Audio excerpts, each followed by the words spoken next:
Everything in life has a beginning.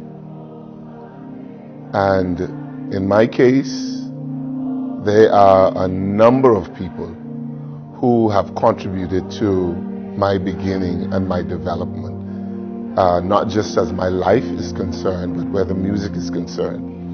And tonight I just wanted to take a moment to pay tribute to some very special people. Beginning first and foremost with my mother, Katrina Hyla Wells.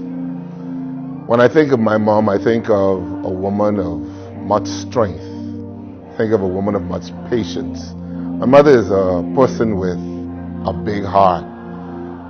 She cooks on Sundays, and hey, if you only know how many people eat out of that pot on Sundays.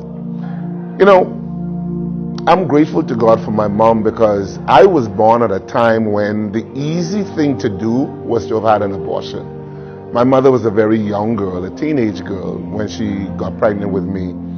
And but she stuck it out because she's a strong woman. She stuck it out and she saw her way through and she brought me through. Life wasn't easy. And in my formative years, I didn't make life easy for her. But nonetheless, she stuck it out, and today I'm so proud to say that we have a wonderful relationship. I love her, she knows that I love her, and I know that she loves me.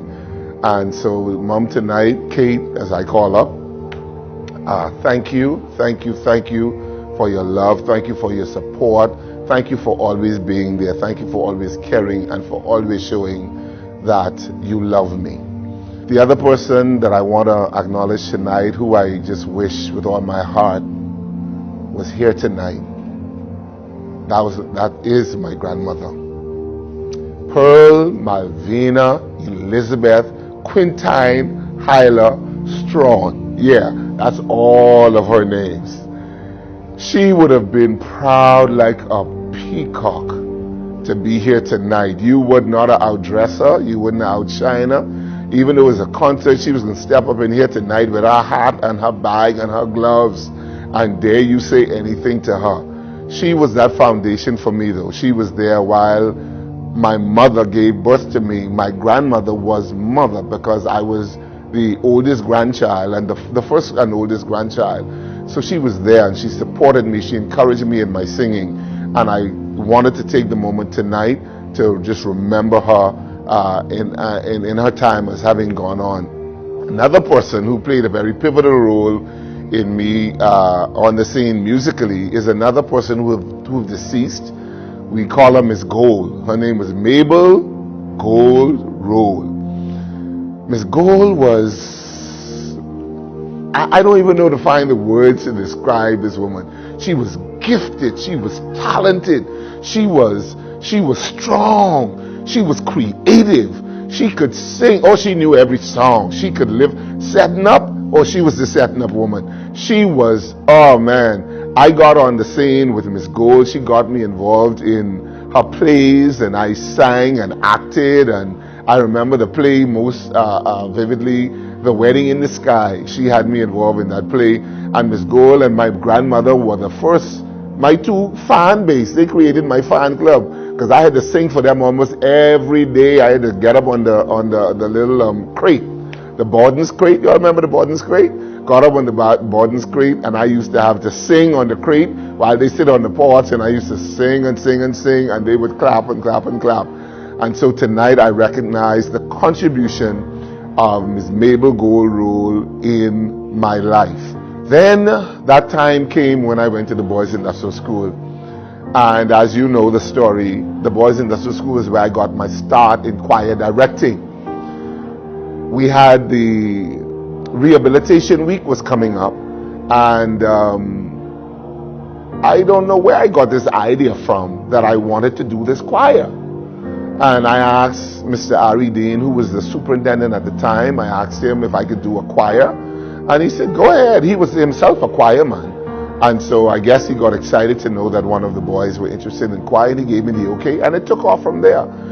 We sang all over, all government offices and places were calling us. We were on the radio, we were on TV, we were, all over the place, and that's where I got my start with choir, and out of that start blossomed into all of this. And so tonight I want to thank my father, my dad. He's still alive, 90, probably about 91. I think he's going on 91 now and still alive.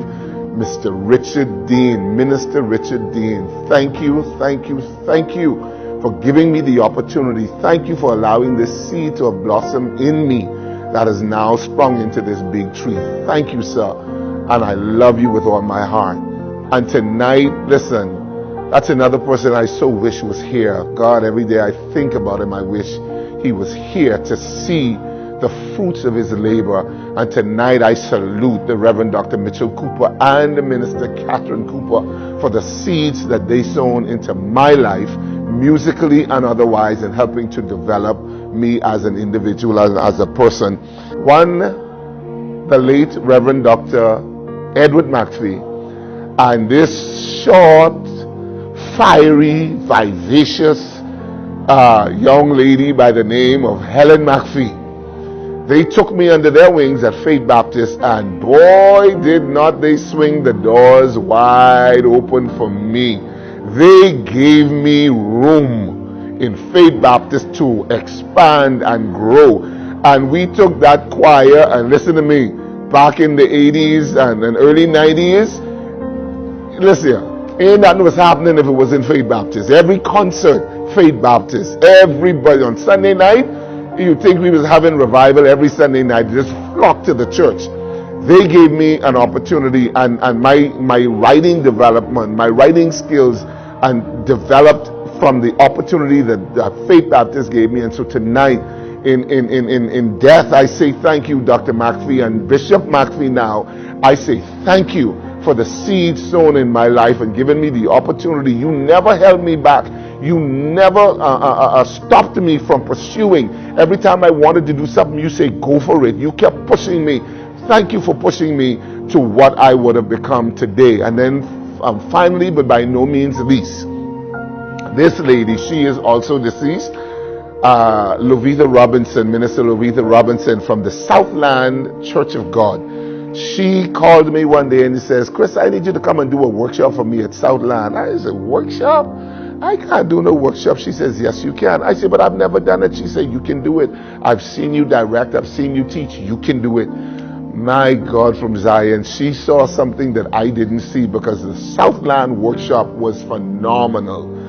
After we were done with Southland, she says, you need to start doing this, as a combined something with other churches. And long story short, we ended up starting, and she sowed that seed in my mind, in my spirit, about doing a workshop. And out of that seed came the Image Workshop, the Interdenominational Music and Arts Gospel Workshop of the Bahamas, that we ran for many years. We touched thousands of lives. We had many of concerts and many wonderful experiences.